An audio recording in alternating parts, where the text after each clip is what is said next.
Bonjour à tous. L'histoire de ce soir s'intitule Kylian et l'excès de bonbons. Cette histoire, écrite et réalisée par le monde des enfants, va bientôt débuter. Mais avant de poursuivre cette histoire, je t'invite à t'abonner et à cliquer sur la petite cloche de notification qui se trouve juste en bas. Un grand merci par avance à toi.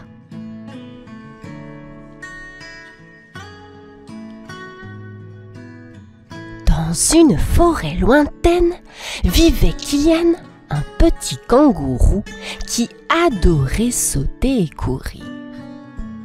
Il était si bon au basket que tout le monde l'appelait Kylian le champion.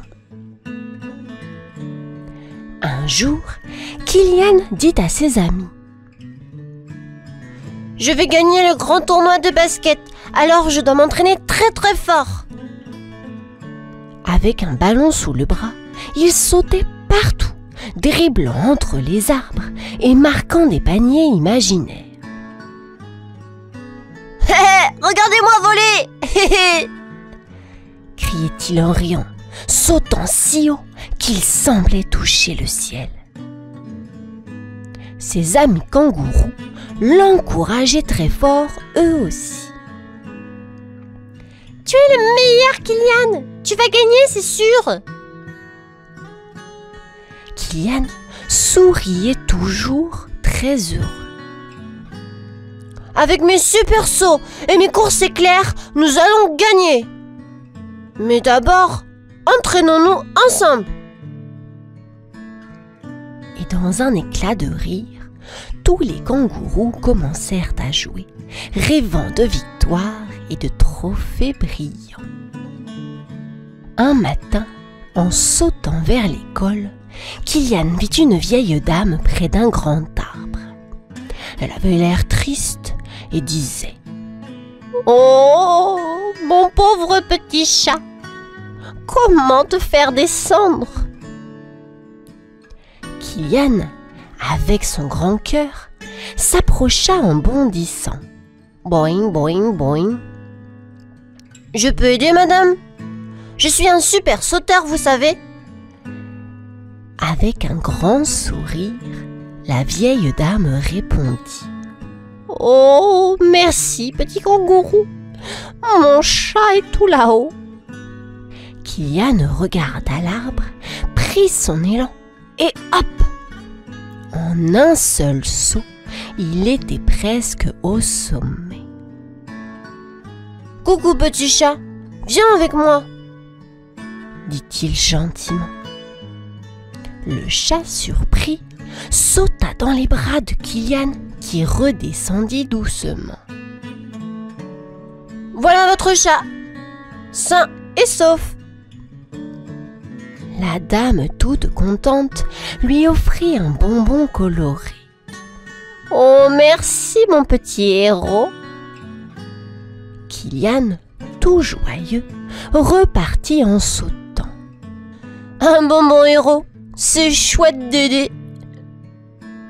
Avant le grand match de basket, Kylian se rappela du bonbon de la vieille dame. « Si je mange ce bonbon de héros, je serai encore plus fort !» pensa-t-il. Avec un grand sourire, il ouvrit le bonbon et le mangea. « Waouh! Je sens l'énergie des super kangourous !» s'exclama-t-il en sautant partout. Durant le match, Kylian courait si vite et sautait si haut que personne ne pouvait l'attraper. « Ha ha, zip, ha ha, zap, ha, vous ne m'avez pas vu venir !» riait Kylian en marquant un panier l'un après l'autre. Après le match, tous ses amis l'entourèrent, impressionnés. « Hé Kylian, tu étais super duper aujourd'hui. C'était quoi ton secret ?» Avec un clin d'œil, Kylian répondit: « C'est le bonbon des héros, mais chut, c'est un secret de champion. » tous rire ensemble, imaginant que des bonbons leur donnaient des super pouvoirs. Peut-être que je devrais manger plus de ces bonbons magiques, pensa Kylian en riant. Kylian commença à manger des bonbons tous les jours. Miam, miam. Les bonbons me rendent super fort, disait-il en croquant un bonbon arc-en-ciel. Mais bientôt, Kylian ne voulait manger que des bonbons. Des légumes, burk! Moi, je mange des bonbons de champion, disait-il en faisant la grimace. Ses parents étaient inquiets. Kylian, trop de bonbons, ce n'est pas bon pour toi, disait-il doucement. Mais Kylian ne les écoutait pas. Je suis un champion! Les champions peuvent manger ce qu'ils veulent, répondait-il en sautillant. Un jour, Kylian commença à se sentir bizarre. Oh, mon ventre fait des loopings et mes dents me chatouillent. Oh, se plaignait-il après avoir mangé encore des bonbons. Peut-être que si je mange encore plus de bonbons, ça ira mieux, pensa Kylian, mais au fond, il n'était pas si sûr. Le grand jour du tournoi était arrivé. Kylian se sentait tout mou. Mes jambes sont en guimauve, gémissait-il avant le match. Sur le terrain, Kylian essayait de courir, mais ses pieds ne l'écoutaient pas.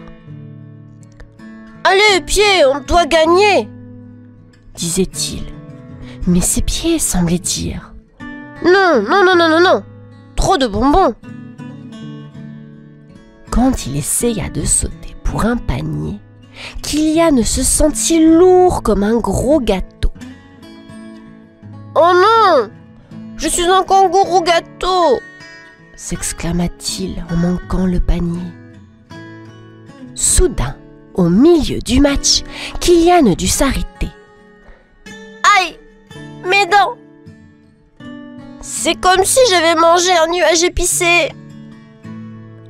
Pleurait-il. Son équipe perdit et Kylian se sentait très triste et confus. Peut-être que manger tous ces bonbons n'était pas une idée de champion, pensa-t-il en traînant des pieds vers la maison. Kylian rentra chez lui, le cœur lourd. Maman, j'ai mal partout et mes dents n'aiment plus les bonbons, dit-il tristement. Sa maman le prit dans ses bras. Ah, mon petit Kylian, trop de bonbons, c'est comme trop de soleil. Un petit peu, ça fait du bien, mais trop, ça fait mal. Kylian écouta sa maman parler de manger des fruits, des légumes et de boire beaucoup d'eau pour être fort. Promis, maman, je vais devenir un kangourou arc-en-ciel avec plein de couleurs dans mon assiette, pas juste dans ma poche à bonbons, s'exclama-t-il. Le lendemain, Kylian mangea un grand bol de fruits et sourit. Je me sens déjà plus léger et plus sauteur. À l'école, il dit à ses amis. Les bonbons, c'est pour parfois. Maintenant, je mange pour gagner. Avec un nouveau départ, Kylian sauta plus haut, courut plus vite et rêva de son prochain match. Cette fois, je gagne avec les fruits de ma victoire.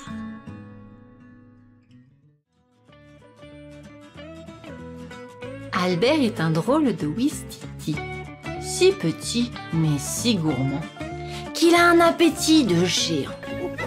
Le voilà qui file à la boulangerie sur ses rollers à turbomoteur.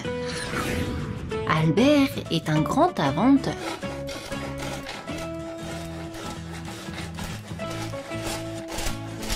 Que puis-je vous servir pour vous faire plaisir? Demande le mitron. Des bonbons bien ronds, avec du sucre autour qui fond. Des jaunes, des rouges, des marrons. Sur le chemin de la maison, le gourmand se régale tant et si bien qu'à mi-parcours, il n'a déjà plus rien. Zut de rezut! J'ai tout mangé. Il n'y en avait pas assez. Je dois trouver une idée pour avoir plein de bonbons. Albert se tape le front. Ça y est, j'ai trouvé. C'est une idée de génie. Une idée de Ouistiti. Vite, vite, Albert trotte chez Mimi la marmotte. Elle vend des crayons, du papier, des règles et des cahiers. Tout ce qu'il faut pour dessiner quoi.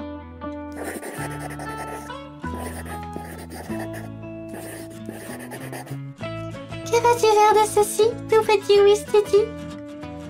Chut! C'est un secret. Une idée de génie. Une idée de Ouistiti. Albert commence par dessiner la machine qu'il a inventée. Puis il sort sa boîte à outils, pose celle-ci sur l'établi et se met à l'ouvrage. Bling, boum, paf! Ici, clou, tape! Mais que peux-tu bien fabriquer? Ah, mais que peux-tu bien fabriquer? Que peux-tu fabriquer? Oh! Se demandent ses voisins intrigués. C'est une idée de génie. Une idée de Ouistiti.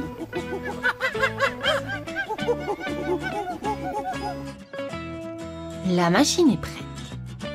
Elle fabrique des bonbons quand on appuie sur un bouton. Malin, non. Albert se frotte les mains. Des bonbons, il y en aura plein. Mais quelle déception! Des dizaines de boutons jaillissent et rebondissent dans tous les coins de la maison et filent même par la cheminée. Albert est désappointé.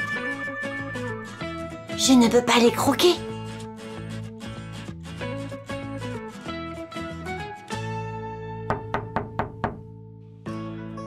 Qui frappe à la porte? C'est le pingouin Nestor. Quelle merveilleuse idée! Comment avez-vous deviné qu'il manquait un bouton à mon pantalon? Voyez-vous, j'en ai un grand besoin car je me marie demain. Je voudrais être bien habillée pour faire honneur à ma fiancée. Oh oui!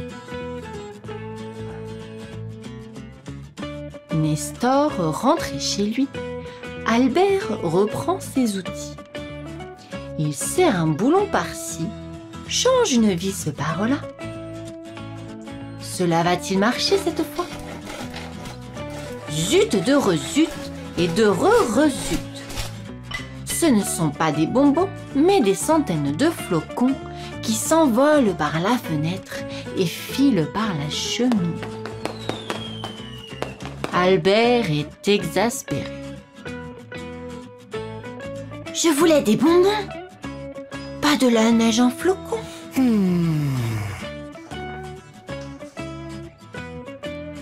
Deux petites cornes coquettes paraissent à la fenêtre.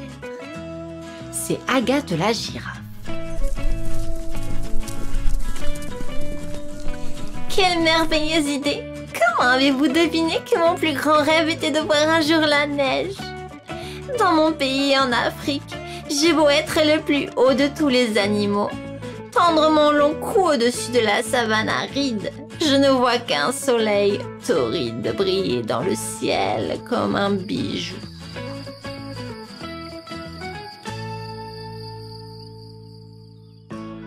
Albert essaie une fois encore. Aïe aïe aïe, triste sort. Ce ne sont pas des bonbons, mais des dizaines de crayons qui jaillissent de son invention et filent même par la cheminée. Albert est découragé. Je n'y arriverai jamais. Si quelqu'un pouvait m'aider, je serais prêt à partager mes bonbons bien ronds. Oh là là là là là là. D'un bond, un animal aux yeux ronds surgit au milieu du salon. C'est Léon, le caméléon. Il crie. Fantastique, magique. Grâce à toi, sur l'heure, je change de couleur. Sous les yeux ébahis du Ouistiti, Léon croque un crayon rouge et devient tout rouge. Puis un bleu et devient tout bleu. Ça alors, comment fais-tu? Secret de caméléon, chut.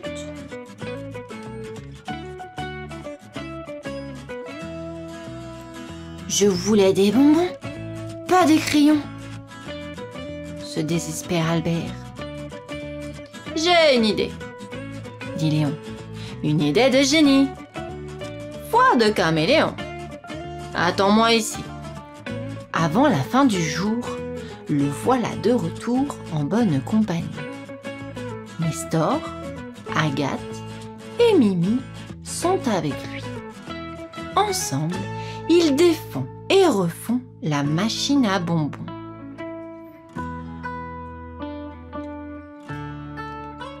Cette fois, c'est bon! Albert appuie sur le bouton. Ça alors! Quelle surprise! Des centaines de confettis, des jaunes, des rouges, des marrons, des confettis que l'on jette au plafond pour faire la fête et s'amuser, jaillissent dans tous les coins de la maison et filent même par la cheminée. Albert éclate de rire. Quelle merveilleuse machine! Comment a-t-elle deviné que je rêvais de rencontrer de bons copains et copines?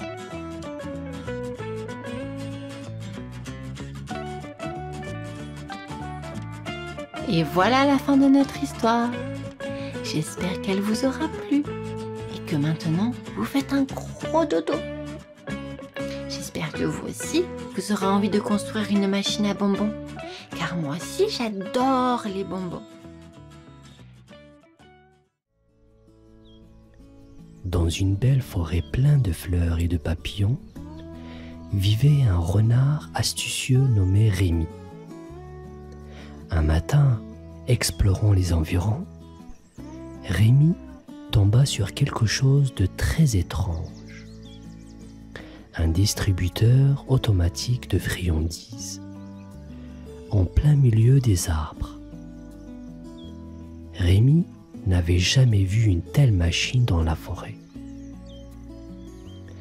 Il s'approcha doucement, ses yeux pétillants de curiosité. La machine était grande et brillait sous le soleil. Il y avait une fenêtre avec une note qui disait « Insérer une pièce pour obtenir une friandise ». Rémi voulait vraiment une friandise, mais il n'avait pas de pièce. Il tourna autour de la machine, la reniflant et la poussant avec son museau. Rien ne se passa. Il essaya de secouer la machine, mais elle resta immobile. Rémi s'assit et réfléchit. Comment obtenir une friandise sans pièce? Il regarda la machine sous tous les angles, cherchant une solution. Il savait que les humains utilisaient des pièces rondes et brillantes pour obtenir des friandises. il devait trouver une idée. Avec un sourire malin, Rémi décida de revenir le lendemain avec une solution. Il était certain qu'il trouverait un moyen d'obtenir des délicieuses friandises. Le lendemain matin, Rémi se réveilla avec une idée en tête. Il courut jusqu'au distributeur automatique de friandises. Cette fois, il était prêt à essayer toutes sortes de stratagèmes. D'abord, Rémi tenta de secouer la machine avec ses pattes, espérant faire tomber une friandise. Mais le distributeur resta immobile et silencieux. Ensuite, il trouva une branche et essaya de la glisser dans la fenêtre. Ensuite, il trouva une branche et essaya de la glisser dans la fenêtre à pièces. La branche était trop grosse et ne rentrait pas. Rémi réfléchit un moment et décida d'essayer autre chose. Il prit une grande feuille et tenta de l'utiliser comme une pièce. Mais la feuille se froissa et la machine ne réagit pas. Rémi fait une petite grimace, mais il ne se décourage pas. C'est alors qu'il a eu une idée brillante. Demander de l'aide à ses amis. Rémi appela Bernard le blaireau, Sophie l'écureuil et Lila la chouette. Ensemble, ils regardèrent la machine et essayèrent de trouver une solution. Bernard essaya de creuser sous la machine. Sophie tenta de grimper dessus et Lila chercha des boutons cachés avec son bec. Mais rien ne fonctionna. La machine semblait impossible à déjouer. Rémi et ses amis décidèrent de faire une pause. Ils s'assirent ensemble, rigolant de leur tentative hilarante. Rémi se promit de ne pas abandonner. Demain, il trouverait sûrement une solution. Le lendemain, Rémi se réveilla avec encore une nouvelle idée brillante. Il se rappela avoir vu des humains utiliser des pièces rondes et brillantes pour obtenir des friandises. Peut-être qu'il pouvait trouver quelque chose de similaire dans la forêt. Mais cela reste à voir. Rémi se mit à chercher partout. Rien à faire, que des branches et des feuilles. Il renifla sous les buissons, gratta le sol et inspecta les arbres. Après un moment, il trouva une noix ronde et lisse. « Ça pourrait marcher !» pensa Rémi, les yeux brillants d'espoir. Il courut vers le distributeur automatique, la noix dans sa gueule. Avec précaution, il inséra la noix dans la fenêtre de la machine. Rémi retient son souffle et la machine émit un petit clic. Une friandise tomba dans le compartiment inférieur. Oh, Rémi sauta de joie. Il avait réussi. Il appela ses amis Bernard, Sophie et Lily pour leur montrer sa découverte. Ensemble, ils répétèrent l'opération plusieurs fois, utilisant des noix et des petites pierres rondes qu'ils trouvaient dans la forêt. Ils partagèrent les friandises et rirent de leur succès. Rémi était fier de sa solution ingénieuse. Même sans pièce humaine, il avait trouvé un moyen de se régaler. Et ainsi, le renard astucieux et ses amis profitèrent de leurs friandises, heureux et satisfaits d'avoir surmonté ce défi ensemble. le pingouin détective. Dans une colonie de pingouins en Antarctique, vivait un pingouin nommé Pablo. Pablo n'était pas comme les autres pingouins. Il portait toujours un chapeau de détective et avait une loupe qu'il utilisait pour résoudre des mystères. Un matin, alors que les pingouins se préparèrent à pêcher leur déjeuner, ils réalisèrent que tous les poissons avaient disparu de leur endroit habituel. Les pingouins se regardèrent inquiets et affamés. Ils se demandaient qui pourrait bien avoir pris leurs poissons. C'est alors que Pablo, avec son chapeau de détective bien en place, s'avança et dit : « Ne vous inquiétez pas, je vais trouver ce qui est arrivé. » Pablo commença à inspecter les alentours avec sa loupe, cherchant des indices dans la neige. Après quelques minutes de recherche, Pablo remarqua des empreintes étranges dans la neige. Elles étaient petites et nombreuses, bien différentes des traces de pingouins. Intrigué, Pablo décida de suivre ces empreintes pour découvrir où elles menaient. Il marcha prudemment en essayant de ne pas les perdre de vue. Les autres pingouins le regardèrent partir pleins d'espoir. Ils savaient que Pablo trouverait une solution. Le cœur battant d'excitation, Pablo continua sa quête, déterminé à résoudre ce nouveau mystère de l'Antarctique. Pablo suivait les empreintes mystérieuses avec attention. Il serpentait à travers la neige et menait à une petite grotte cachée sous un grand rocher de glace. Curieux, Pablo entra prudemment dans la grotte. À l'intérieur, il faisait sombre et frais, mais pouvait entendre des petits rires et des bruits de poissons qui flottaient. En avançant doucement, Pablo découvrit un groupe de manchots farceurs. Ils avaient volé tous les poissons pour faire une blague aux pingouins. Les manchots étaient très amusés par leur farce et ne s'attendaient pas à être découverts. Pablo observa la scène pendant un moment avant de s'éclaircir la gorge pour attirer leur attention. Les manchots sursautèrent et regardèrent Pablo avec de grands yeux ronds. « Bonjour les amis !»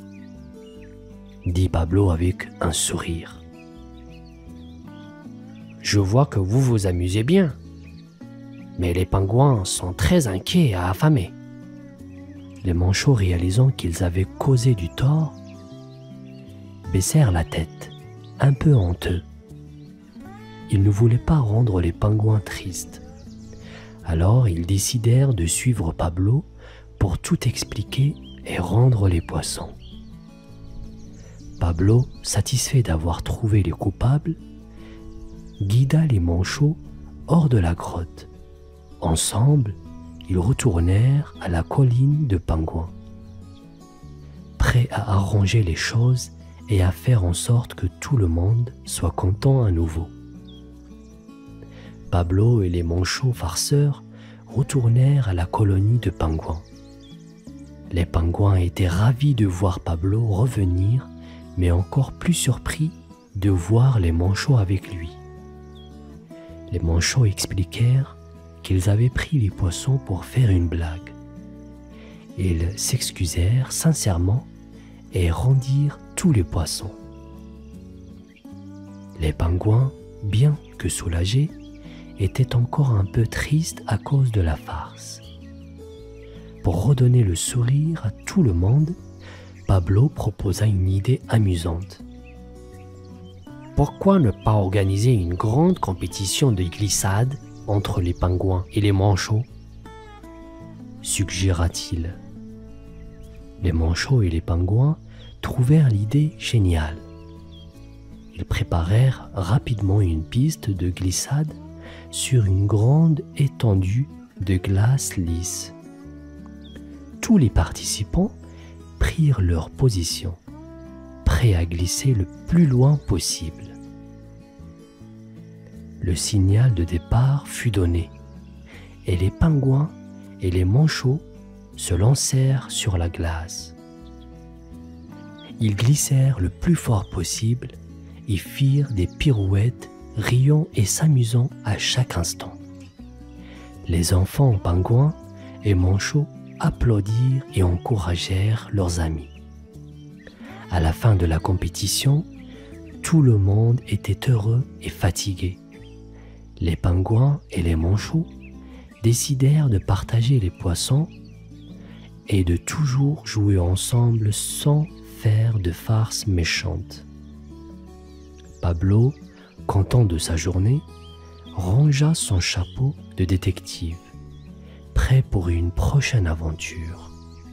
Ainsi, les pingouins et les manchots continuèrent à vivre joyeusement en Antarctique, toujours prêts à s'amuser et à résoudre des mystères avec Pablo le détective.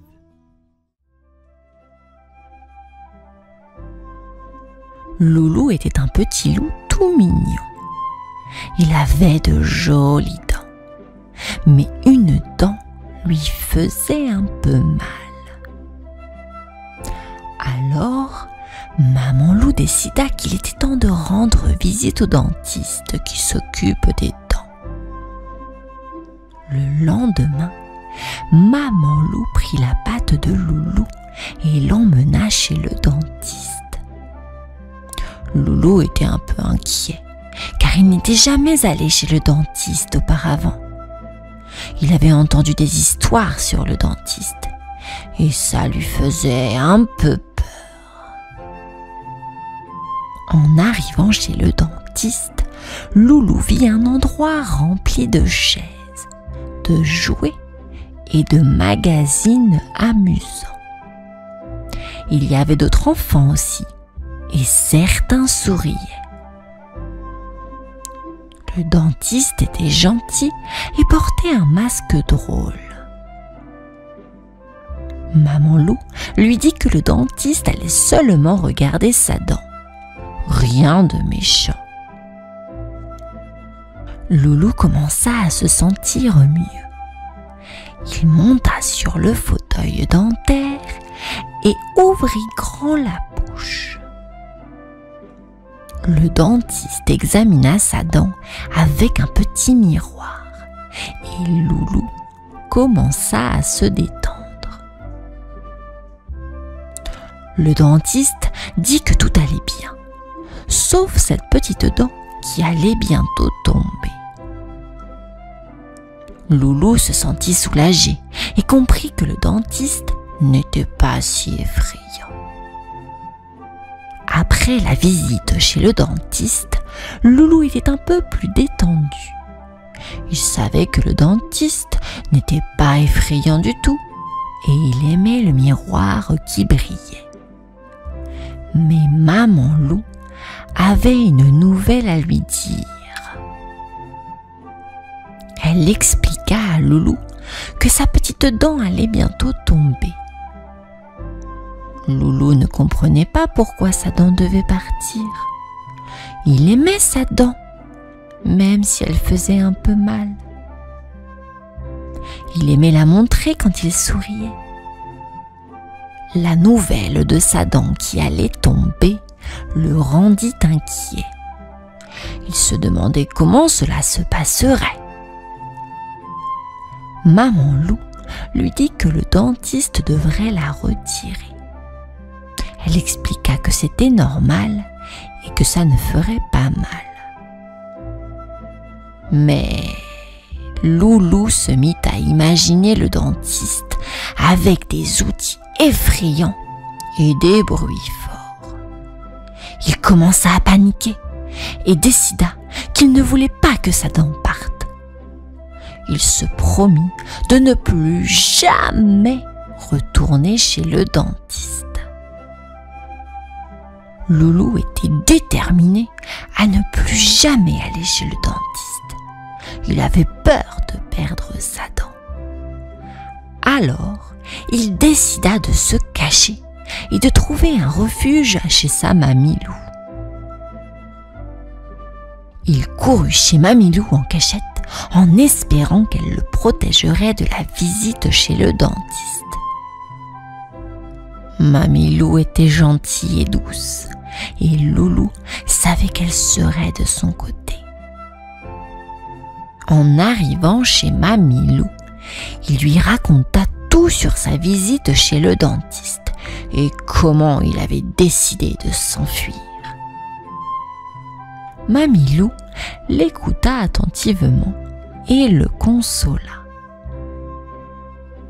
Mamie Lou lui dit qu'elle le comprendrait toujours, mais elle lui rappela que parfois, il fallait aller chez le dentiste pour prendre soin de ses dents.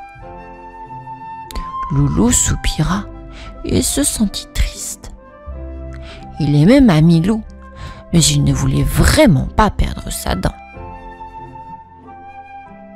Il décida de rester chez mamie Lou pour un moment, espérant que le temps arrêterait sa dent de tomber. Les jours passèrent chez mamie Lou, mais la dent de Loulou continuait à le faire souffrir de plus en plus. Au début, c'était juste une petite douleur, mais maintenant, c'était devenu vraiment douloureux. Loulou ne pouvait plus manger ses bonbons préférés, ni jouer avec ses amis. Il avait du mal à sourire et il savait que quelque chose devait être fait. Un jour, la douleur devint si insupportable que Loulou ne pouvait plus la supporter. Il se rendit compte qu'il devait demander de l'aide. Il appela ses parents et leur dit tout sur sa douleur.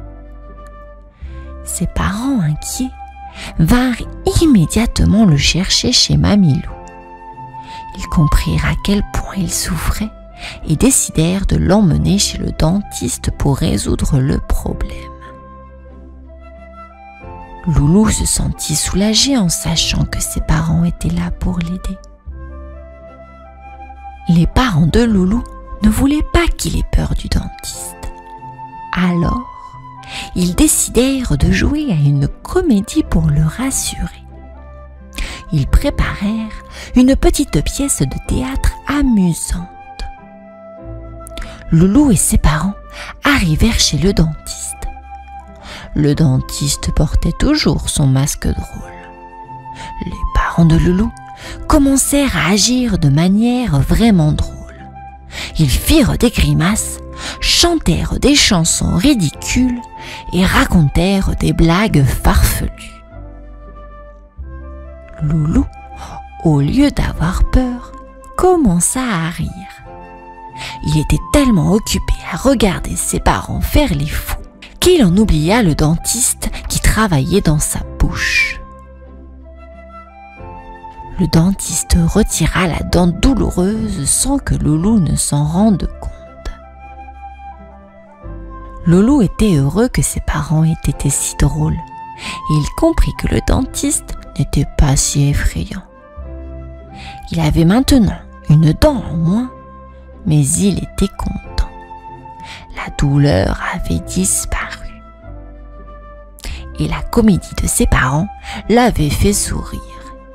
Il se sentait très bien. Après que le dentiste eut retiré la dent de Loulou, les parents de Loulou arrêtèrent de jouer leur comédie. Loulou se tourna vers eux avec un grand sourire. Il venait de se rendre compte que tout s'était bien passé. Le dentiste n'était pas effrayant et il n'avait pas eu du tout mal. La dent de Loulou était partie, mais il demanda au dentiste de la garder, car elle lui manquerait beaucoup. Loulou regarda dans le miroir et vit son sourire sans la dent. Il pensa que ça avait l'air plutôt cool. Il n'avait plus peur du dentiste désormais et il se sentait bien.